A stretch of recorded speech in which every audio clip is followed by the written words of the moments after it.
This is Dream Chasers, episode 51, with David Tuchinsky. Hey guys, what's going on? I'm Adam Carswell, and welcome to Dream Chasers, Interviews with the Future. On Dream Chasers, we interview individuals with supernatural amounts of potential based on early success in their careers. Thank you for tuning in. Now let's get straight to the interview. Hey guys, this is Adam Carswell, and today I'm joined by David Tuchinsky. David is the creator and founder of Loud Howl Media. He's not originally from anywhere, and I'll let him explain what that means here in a little bit. But he went to LaSalle University in Philadelphia, and he now lives in Milwaukee, Wisconsin. David, thank you for being on the show. And do you have any opening remarks for our listeners? I guess just to touch on the where I'm from thing, I never really know what to say when people ask me that, just because I was born near Chicago, and then we moved to Wisconsin when I was pretty young. I was 11, went out to school in Philadelphia, and then my parents live in Jacksonville, Florida now. So kind of a convoluted answer, but Definitely. And guys, I first discovered David on LinkedIn when, I don't know, maybe now it was about a month and a half ago. You put up a video that was kind of just like, hey, I'm here, let's connect. And that thing went viral. I don't know what your magic sauce was or whatever, but I mean, that thing had thousands of views. And so it was like, wow, I'm getting a celebrity on my show now. Tell us about that video. So I've been fortunate to become pretty good friends with my buddy Quentin Alums. Ah, yeah. And I don't know if you're familiar with him at all, but he's kind of like a LinkedIn guru. He is, yeah. So, I don't know him personally, but yeah. Yeah, so he kind of helped me out, and I kind of connected with him one weekend. I was like, hey, we should make some content. And then he helped me make some content, and then I posted it, and that was pretty much it. Wow, okay. Yeah, that he's I want to say maybe that's how I found you. It was either that or someone tagged me in your video, but he was ranked on someone's top 5 LinkedIn influencer list or something like that. I don't know. Yeah. Sounds I think I know what you're talking about. But yeah, he's a really good guy, really, really awesome individual, and just amazingly smart. Yeah. I think I did connect with him now I think about it. He might be coming on Dream Chasers in a couple months. So we'll have you as laying the red carpet for him. All right. Nice. I'm excited. So David, tell us about Loud Howl Media. How long have you been running your business? Yeah, so it's pretty brand spanking new, to be honest. So I filed the LLC, I think it was literally a month and a half ago. And it kind of started off with just doing freelance video work, and it just kind of developed into what it is now, which is social media marketing. Cool. And I'm assuming this is probably something you studied or are you just passionate about? So what happened was probably around 7 or 8 months ago, I was working at US Bank at the time as a database administrator. So I was working in IT. Mm-hmm. And I was just kind of like, man, I don't know how I feel about this. I don't really feel happy about where I'm at, my career, and the way that my life is just heading in general. What can I do to change this? So then I started doing video production. I've always edited videos. When I was little, I was the kid that did the class projects, made the videos for the group or whatever. So I was kind of like, let's see this, see where this route takes me. And then did that for about probably around 5 months or so, 5-6 months. And then I transitioned now 2 months ago to the social media marketing aspect of it. Nice. Now we're going to do something a little fun here. We are going to step into what I call the next level chamber. Okay.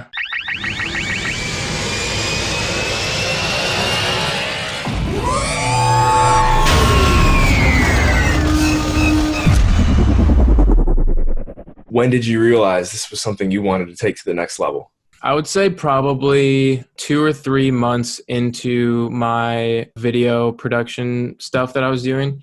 At first, it started out with, okay, I'm not really happy with my career. What can I do to just make some extra pocket cash on the side? I didn't really think of it as, at first at least, I didn't really think of it as something that could take over my career. I think the first 2 or 3 months, I got offered to do a video for a soccer club in Jacksonville, and they flew me out. Wow. And paid me, I think it was $1,300 or something, which, isn't crazy, but for someone just kind of starting out like that, that was kind of, yeah, just kind of flipped a switch in my mind. And I was like, I can actually make money doing this stuff. I'm going to go all in, Cool. And is there any way we can see that video that you did? Is it on your YouTube? I can post a link to it. Yeah, for sure. What's your, we just type your name in on YouTube. Can we find your channel? Yeah, my name on YouTube, I think it's just David Tuchinsky. But I'll after this recording, I can send you a link and post or something. But yeah, I think it's just on YouTube, David Tuchinsky, and then Jacksonville Armada. I'm going to get a little bit nerdy here. Some listening might not know, but do you use Final Cut, Adobe Premiere? What are your editing tools? I use all Creative Cloud for Adobe, so I use Premiere Pro and After Effects. Okay, After Effects. That's one thing that I've always been neglecting on. I just went straight Premiere and never really learned After Effects. And I look at some of the things you can do with After Effects compared to Premiere. I'm like, oh man, I should just watch a few YouTube videos and get dirty on them. Yeah, dude, I watched. So I actually minored in school I minored in digital arts, and so I had like some video editing experience, I guess, but I would say over 90% of what I learned was just YouTube tutorials. So literally anyone can do it. It just takes time and effort. That's so true. What would you say is your why behind this new passion of yours? My why? I would probably say, this is going to sound super corny, but I really love helping people out. You know, I really love having an impact on other people's lives. And I think having this agency is an awesome vehicle for me to do something I enjoy and develop that cash flow and that influence to be able to impact other people's lives. Definitely. And do you think it's something, you just mentioned that cash flow aspect, is it something that you think you would continue to do, or are you going to do it to build up maybe, and this is like a super early in your career question to ask too, but once you hit X amount of dollars, then hang it up and do something else? How does that feel right now? That's an interesting question, just because I feel like I'm definitely the type of person who just kind of has a ton of different interests and a ton of different passions and desires and things I want to be doing. But with that being said, I do think I'm going to be involved with something like this in some way, shape, or form, and definitely within the foreseeable future, like the near couple amount of years at least. But yeah, I don't know. I'm just kind of going with the flow and seeing where it goes for now. Yeah, and I don't mean to spoil your teaser right here, but I did hear you say you're working on a podcast. So I don't know if we want to get a little bit of awareness out there for the Tuchinsky show. I'm starting a podcast soon. I still don't have a title yet, and I'm going to be interviewing entrepreneurs such as yourself. Maybe I'll have you on. Hey, we can work on that. Yeah, I'm really fascinated with the starting path, especially because I'm going through it now. I'm really interested to hear how entrepreneurs kind of got started, kind of like how you asked me what sparked that next level mentality. So I'm going to be hopefully interviewing some awesome entrepreneurs and just kind of picking their brain a little bit. Cool. Yeah, I would say in that regard, there was one interview that I did recently. I want to say episode 43 with a guy named Buck Joffrey. He actually has two podcasts, but one's called The Wealth Formula, and he's talking about concepts of defining your avatar, talking to your avatar, and there are some cool tidbits from that. Anyone listening, and then David yourself, go check out that episode with Buck Joffrey. He's a pretty cool guy for sure. Nice. Yeah, I'll definitely check it out.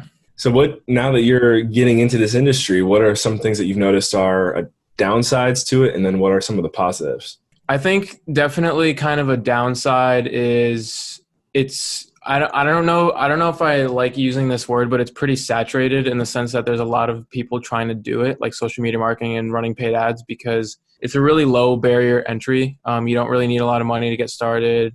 You can pretty much just kind of learn the basics off of, free resources like YouTube and I forgot what it's called, like Facebook Blueprint or something like that. Mm-hmm. And what happens is these guys that don't really do their homework and they think that they can be really good without doing the homework, without actually putting in work and learning how to do it properly. They go to these companies and they don't really get them results. So now they have a bad taste in their mouth from these companies, and it makes it harder for other companies that are legit to get their foot in the door. So I would say that's definitely kind of a downside. It's also an upside because it was really easy for me to get started. I invested in a course that was pretty expensive, but it was definitely worth it because thus far, and I'm sure down the line, it's just been a complete game changer, and it's just accelerated my learning curve by like years. If I try to learn all this stuff by myself, there's absolutely zero chance I would be where I'm at right now. Absolutely. And the best thing about what you just said, I think, is how you invested in yourself. Mm-hmm. And that's something that I know from me. I started investing in myself by like purchasing books on Audible or just books in general and things like that. But when I purchased a mentorship course for the first time, it changed everything. Yeah. For you to be able to do that at your age, I'm a little bit envious, honestly. Well, dude, I'm like the biggest skeptic ever, like seriously ever. And for the longest time, I saw all these like business gurus and mentors and everything online. In my head, I was always saying, oh, these guys just want to make $1 off me. These guys just want the money. They just want the money. But then finally, something in my head just kind of made me want to pull the trigger. And then I went through it, and that's when I was kind of like, wow, these are actually worth every penny, and you can actually level up so much faster than if you didn't invest. Yeah. What was, if you don't mind sharing, what was the course that you took? Yeah, actually, so the first one I invested in was a mindset accelerator. So there's this guy named George Wohar. Okay. Who, you should actually get connected with him. He's pretty awesome, but he kind of teaches like the mindset you need for success and the kind of like the successful habits entrepreneurs have. But I would say probably the biggest game changer for me is when I invested into Billy Gene as marketing. He's got a program called School of Genius. That was literally like to the T exactly what I wanted to do. He laid out like A to Z blueprint. This is how you get started. This is how you run the ads. This is how you sell to people. This is how you run YouTube ads. Like, just amazing. Yeah, I think it's so interesting to me how there's, even for being an entrepreneur, there's these systems in place. And I'm guilty of this, of thinking that I could be better than these systems. You know, I was like, man, I'm solo. I'm entrepreneur. I'm solo. Like, I could do this on my own. Like, the reason why I left corporate America is because I didn't want to be on a team anymore, following a system anymore. Yeah. Even to being a successful entrepreneur, there are proven systems and strategies that if you simply follow them, everything else, your life gets a little bit easier. We'll put it that way. Yeah. And it's so Billy Gene actually references this all the time in his like videos and stuff, but entrepreneurship is like one of the only things you could probably think of where you feel like you can do it on your own. Like Billy always says, he's like, you don't expect to go be like a doctor without someone's help. You don't expect to be good at like baseball without a coach. You don't expect to be good at like soccer without a coach. But all of a sudden you're an entrepreneur, and now all of a sudden you think you can do it all yourself. And it's just kind of like, it's so true, because that's what I thought too, but it's so counterintuitive. Yeah, absolutely. I as I mentioned, it's I had a few lessons throughout life now that helped me realize, like, yeah, there's systems for a reason, Adam. Yeah. So that's, again, you're 23, man. It's really good to hear you saying that. Yeah. Speaking of being 23, where do you see yourself in Loud Howl Media in 3 years? I would say making 7 figures. We have an office, like a solid studio with, I don't know, over 10 employees, helping other businesses grow across the planet. There you go. Yeah. I could tell you've got a little bit of that 10X mindset too there.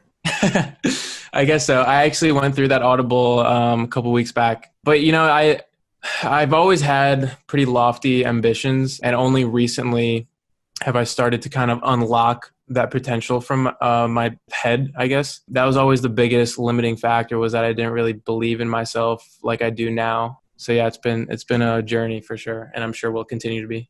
How do you feel about this career being based out of Milwaukee? Is it a big factor? You know, that's something I've kind of been battling with too, because, so just to give you a little bit of an idea, so my lease here ends in July. So in, what is that, like 2-3 months? Mm-hmm. And after that, I have no idea where I'm going to go. I might stay in Milwaukee. I don't know. I might go to the East Coast. I might move to Jacksonville with my parents for a while. So I don't know. To be honest, there's business owners in Milwaukee that it's really important to them to kind of like see the community grow, and it's, you know, important to be local. And I'm not really one of those people, to be honest. I don't really care where I'm located. I want to be wherever the most opportunity is, wherever the best opportunity for me to like network and meet the people that I need to be meeting. So yeah, I'm not really the type of guy to be like, yeah, I need to be in Milwaukee, but I do like it. Yeah. I mean, hey, here's one place you could think about is Puerto Rico if you're thinking about being a business owner. I've heard that, actually. It's one thing I've been meditating on recently. I got a bunch of different ideas running through my head at this point. So okay, we'll see what the future holds. I don't know. Hey, maybe be roommates somewhere. I'd be down. Nice. What advice do you have for other people that were like you, we'll say, a year ago, or maybe wherever you were at before you took that course, and I guess your advice can't be go take this course, but what advice would you have for someone like that? Man, I don't know. I would say just invest in yourself and invest in something that obviously pertains to what you want to do and someone that resonates with you, because trying to do it on your own is just so counterintuitive. It's crazy how much you're going to learn, and like the learning curve is just going to be cut dramatically. Absolutely. Can you give an example of something that you wish you would have done differently looking back? Yeah, invest in a course sooner. Like there were times in, like, even when I was in college, I had a drone video production business that did horribly, didn't do anything with it. But then I was kind of like, I thought about doing some Amazon FBA, like Amazon fulfillment, basically just like drop shipping. Mm-hmm. I didn't, because I didn't want to. I was really skeptical about all these courses, and I didn't want to invest in myself. And I was like really afraid of taking that cost, the initial cost, not really realizing the worth of it in X amount of months or years or whatever. So I feel like if I invested in a course like that really benefited me, I feel like I would have had a better idea of what I want to do after college, and a better idea of kind of like, hey, I want to do something on my own. Because it took me about a year and a half to figure out that I don't want to work in corporate and I want to do something on my own.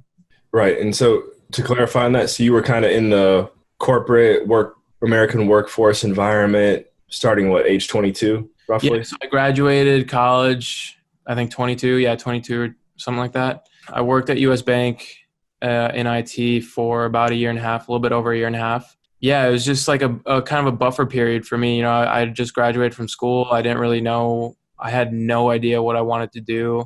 I met one of my best friend's mom who worked at that location. She passed along my resume. That's how I got the job. I don't know. I didn't really have a plan at all. I was just kind of like rolling with the punches, seeing what I can get, and that's where I landed. Nice. And then so gravitating towards people like Q, I mean, how is he the only one kind of like that, you would say, in your network, or is there other people that you've been able to? Because I know for me, like, I've seen drastic results in the past, we'll say 5 or 6 months, because I'm gravitating towards these people who, you know, have you seen similar results? Yeah. So I actually reached out to Q a while ago on a Facebook or an Instagram DM, and it was when I was doing the video stuff. So what I did was I went on Instagram and I searched hashtag Milwaukee. And I just like went on any of the posts that looked like, you know, businessy, entrepreneurial, creative, like photo stuff. And I would DM like every page that I could find like that, like, hey, I'm David.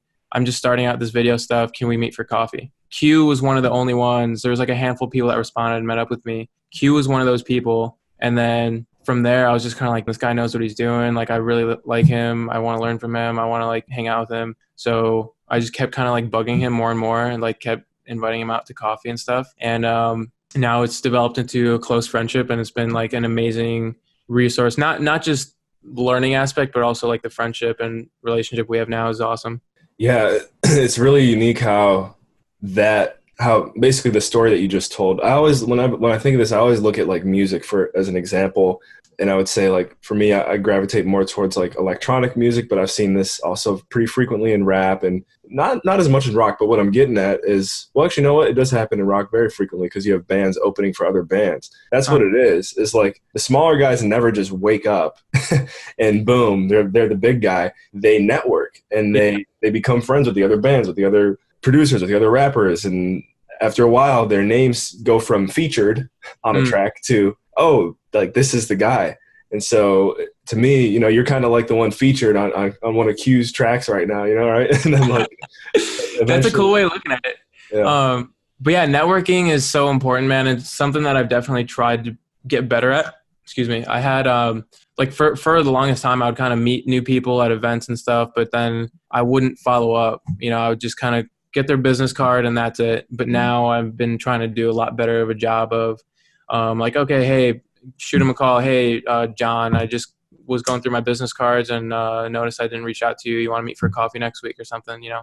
And it's been helping me a lot. Like, I've been learning a ton, been meeting some awesome people. So it's like definitely really important. You have a like a schedule once or a Calendly account set up yet? I have a Calendly account, but it's the free version, so I can't have more than one like type of meeting, if that makes sense. Yeah. I mean, but yeah, that's a good idea. I will do that. those are like so helpful for me. I know that. And there's really still not a lot of people that use it yet, so highly recommend it. Cool. So here we go. 3 fun questions to close this out. Even though you're not a native of this place, I'm starting to find out it's still your home. So what is your favorite thing about Milwaukee? That's the first question. Second one is, what is your favorite candy? And then the third one is, what is your favorite project, we'll say media related, that you've ever worked on? Okay. Favorite thing about Milwaukee is that definitely the people, like the relationships I've been building here have been awesome. I feel like the people here are so generous and helpful, and they kind of go out of their way to like make sure you're good and make sure like try to help you out. It's a pretty small city, but it's got, it's big enough to where there's things to do. There's like cool events all the time. So I would say that's a favorite thing. I guess that's like 2 or 3 things, but whatever. Favorite candy was the second one? Yep. Favorite candy? All right. So the Jolly Rancher chewy candies that are like the sour candy ones? Is it the kind that they have a kind where it's like it's still a hard shell on the outside, but it's chewy? No. It's like it's chewy, but it's like sour candy, and it's got like 2 flavors. So like on the inside flavor, and then the outside is a different flavor. Yep, I know what you're talking about. Those are my favorite. Not a lot of people know of them, but don't sleep on them because they're so good. They're unbelievable. And then what was the third one? Favorite media project you've ever worked on? Favorite media project. Okay. This one's tough. I don't know. I would say for media, so like just video stuff or social media marketing? Yeah, we'll stick with video. Stick with video? Okay. I would probably say that Armada video I was talking about, the soccer video I was talking about, just because that took a lot of hours and I felt pretty proud of myself afterwards. So I would say that one. Yeah, we're definitely have to get a link to that in the show notes. I'll check that out. Cool, David. Well, what's the best way for anyone listening to follow up and get in touch with you? LinkedIn, David Tuchinsky. I've been pretty active on there lately. On Instagram, David_Tuch, Tuch. Yeah. All right. Cool. Well, thank you once again for coming on Dream Chasers. It's been a lot of fun having you here, David. Dope, dude. Thanks for having me. Yep. Guys, thank you for tuning in to Dream Chasers, Interviews with the Future. We will catch you in the next episode. Remember, in all you think, say, and do, take it to the next level.